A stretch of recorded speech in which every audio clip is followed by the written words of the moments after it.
మహబూబాబాద్ జిల్లా కేంద్రంలో శనిగపురం ప్రభుత్వ ఉన్నత పాఠశాలలో నిర్వహించిన ప్రొఫెసర్ జయశంకర్ బడిబాట కార్యక్రమం నిర్వహించారు.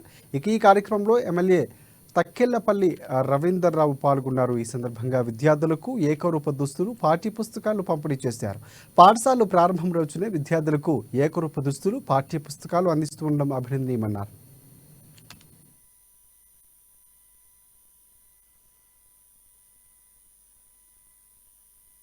పాఠశాలలన్నీ కూడా రాష్ట్ర వ్యాప్తంగా పూర్తి స్థాయిలో మరి అధ్యాపకుల నియామకం చేసి పూర్తి స్థాయిలో నడిపితే బాగుంటుంది.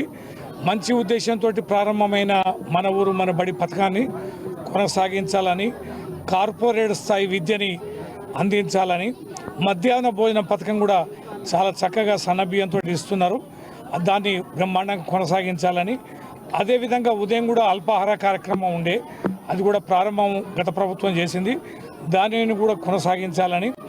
అధ్యాపకుల కొరత అయితే ఇప్పుడు ఏ పాఠశాల చూసినా కూడా ఇప్పుడు ఇక్కడ చూసాం మనం, చాలామంది అధ్యాపకులు ఉండాలి. ఇలాంటి హై స్కూళ్ళలో కేవలం 3 ఉపాధ్యాయులు ఉన్నారు కనుక ఏదో ఈ మధ్యకాలంలో రిక్రూట్మెంట్ ఉంది, ప్రమోషన్స్ ఉన్నాయి, ట్రాన్స్ఫర్స్ ఉన్నాయి అంటున్నారు. అది వేగవంతంగా ఆ ప్రక్రియను పూర్తి చేసి అధ్యాపకులని ఏ పాఠశాలలో కొరత లేకుండా పూర్తి స్థాయిలో అందించాలని, అంతేకాకుండా చాలా చోట్ల చాలా జిల్లాల్లో డిఓలు కానీ, ఆ తర్వాత ఎంఈఓలు కానీ, డిప్యూటీఓలు కానీ, ఈ సూపర్వైజింగ్ క్యాడర్ ఏదైతుందో అది విపరీతంగా వేకెన్సీస్ ఉన్నాయి.